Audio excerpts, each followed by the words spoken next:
नमस्कार, मैं हूं ममता सिंह। आप देख रहे हैं वर्ल्ड इंफॉर्मेशन न्यूज।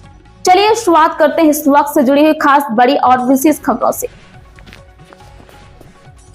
12 करोड़ के कराधान घोटाले में रिटायर एसडीओपी मंगवा केएस द्विवेदी ने हाई कोर्ट को किया गुमराह। कोर्ट को गुमराह करने पर रिटायर एसडीओपी मंगवा केएस द्विवेदी पर कार्रवाई की गई। हाई कोर्ट ने शासन से मांगा जवाब। कराधान घोटाले में शासन द्वारा दायर रिव्यू पिटीशन 143/2023 में गलत जानकारी देने के लिए एसडीओपी मनगवा कृपाशंकर द्विवेदी पर क्या कार्रवाई हुई, हाईकोर्ट ने मांगी जानकारी।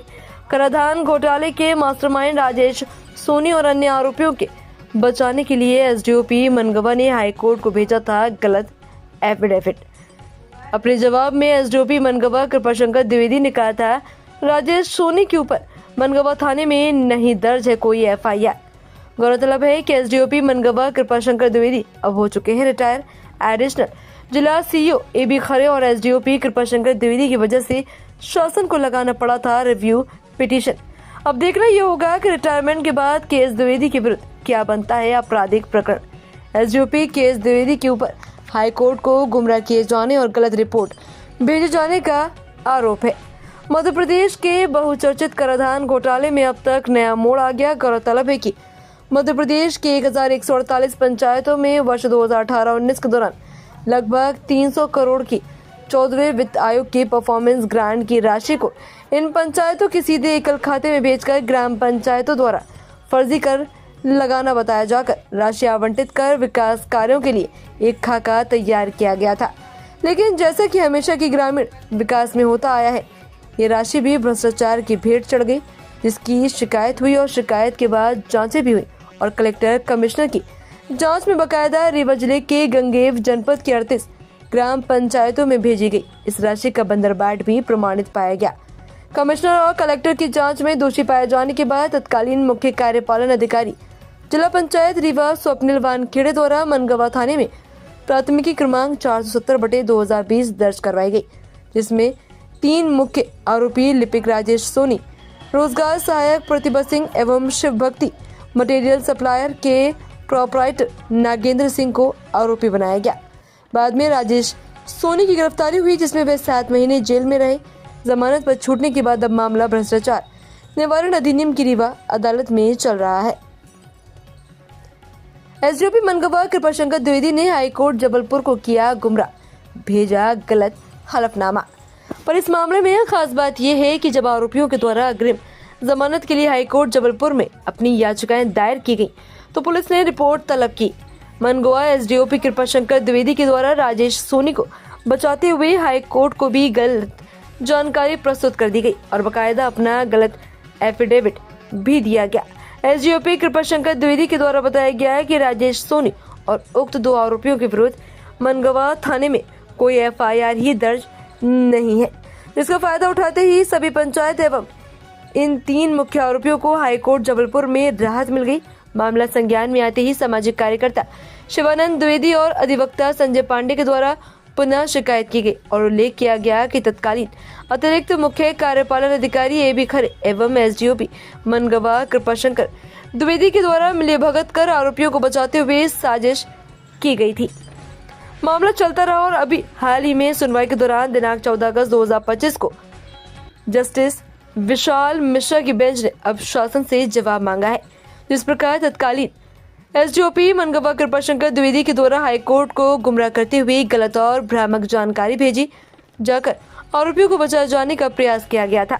उसके लिए शासन स्तर से कृपाशंकर द्विवेदी के विरुद्ध क्या कार्रवाई की गई। अब तक प्राप्त जानकारी में इस विषय पर शासन के द्वारा हाईकोर्ट को कोई जवाब प्रस्तुत नहीं किया गया। गौरतलब है कि तत्कालीन एसडीओपी मनगवा कृपाशंकर द्विवेदी अब सेवानिवृत्त हो चुके हैं, लेकिन एसडीओपी के द्वारा जो कृत्य किए गए उससे शासन की लगभग 12 करोड़ के गबन में सभी आरोपियों को राहत मिल गई। यदि ये मामला शिवानंद द्विवेदी और संजय पांडे के द्वारा पुनः नहीं उठाया जाता तो लड़ाई नहीं लड़ी जाती। जाहिर है इस पर पर्दा भी डाला जा चुका है और अधिकारियों की मिलीभगत से आरोपियों को क्लीन चिट मिल चुकी है। अब जब ये मामला पुनः एक बार उठा है तो अब देखना ये होगा कि इन भ्रष्टाचारियों को संरक्षण देने वाले और बढ़ाने के लिए SDOP Mangawan Kripashankar information news से विवेक कुमार द्विवेदी की खास रिपोर्ट। देखिए, मध्य प्रदेश की 1148 पंचायतों में 2019 के दौरान 300 करोड़ से संबंधित ये जो राशि 14वें वित्त आयोग की परफॉर्मेंस ग्रांट की दी गई थी, उसको लेकर के घोटाला हुआ था, जिसमें रीवा जिले की 75 ग्राम पंचायतें सम्मिलित थी। उसमें गंगेव जनपद की 38 ग्राम पंचायतें थी। गंगेव जनपद की 38 ग्राम पंचायतों को लेकर के एक शिकायत की गई थी, जिस पर जांच हुई थी और कलेक्टर और कमिश्नर दोनों की जांच में दोषी पाए गए थे। 3 लोगों के ऊपर उसमें FIR दर्ज हुई थी। एक राजेश सोनी लिपिक जो थे गंगेव जनपद में, एक शिव शक्ति प्रोपाइटर के जो हेड थे नागेंद्र सिंह, मटेरियल सप्लायर जिसे बेंडर कहते हैं, और फिर नागेंद्र सिंह की एक पुत्री थी, उनका नाम था प्रतिभा सिंह। इन 3 लोगों के ऊपर अपराध क्रमांक 470/2020 दर्ज हुआ था थाना मनगमा में।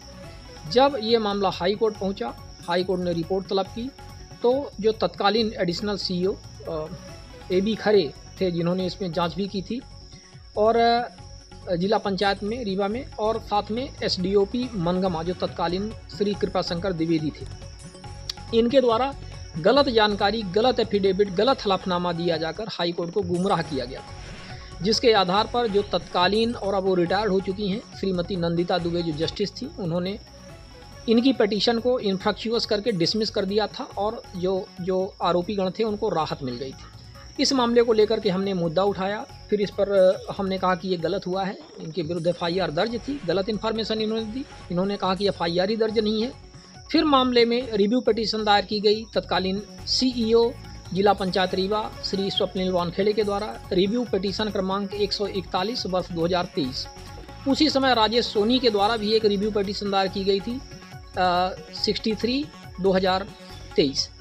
63/2023 को अब राजेश सोनी ने वापस ले लिया है, क्योंकि पता चल गया है कि उसमें उनको कुछ हासिल होने वाला नहीं है। और 141 जो रिव्यू पिटीशन थी 2023 की, उसमें अभी हाल ही में जस्टिस श्री विशाल मिश्रा के द्वारा एक आदेश दिया गया है और ये पूछा गया है कि SDOP मनगमा श्री कृपाशंकर द्विवेदी के द्वारा जो गलत जानकारी, गलत हलफनामा प्रस्तुत किया गया था, उस पर शासन के द्वारा क्या कार्यवाही इनके विरुद्ध हुई है। ये पूरी तरह से हाई कोर्ट को गुमराह करने का मामला था, बहुत ही गंभीर मामला था, और आप समझ सकते हैं कि हाई कोर्ट ये जानकारी शासन से मांग रहा है और अभी तक शासन ने ये जानकारी हाई कोर्ट को नहीं दी थी कि उन्होंने इन दोषियों के विरुद्ध, जिन्होंने गलत हलफनामा, गलत जानकारी प्रस्तुत की, इनके विरुद्ध क्या कार्यवाही की और क्यों रिव्यू पिटीशन दायर की गई। मतलब 13 करोड़ 14 करोड़ का घोटाला होता है, वो घोटाला में क्लीन चिट देने का प्रयास करवाया जाता है और दे ही दिया जाता है। यदि हम उस मुद्दे को न उठाते, बार बार उसको लेकर के पत्राचार और कंप्लेंट ना करते, तो जाहिर है इस मामले में कुछ नहीं होता। तो इस तरह से ये शासन प्रशासन के कारनामे हैं, ये काले कारनामे हैं, ये कुछ भी कर सकते हैं और हाई कोर्ट को भी गुमराह कर सकते हैं, और हाई कोर्ट को मजबूरन ये चीज़ें शासन से, प्रशासन से जवाब तलब करना पड़ रहा है। अत्यंत दुर्भाग्यपूर्ण है। ऐसे मामलों में ऐसे लोगों के विरुद्ध कड़ी से कड़ी कार्यवाही की जानी चाहिए। और ये जो लीपापोती का पूरा प्रकरण चलता रहता है कि शिकायतकर्ता, हम लोग शिकायत करते रहते हैं और उन पर ये बार बार इसी तरह से लीपा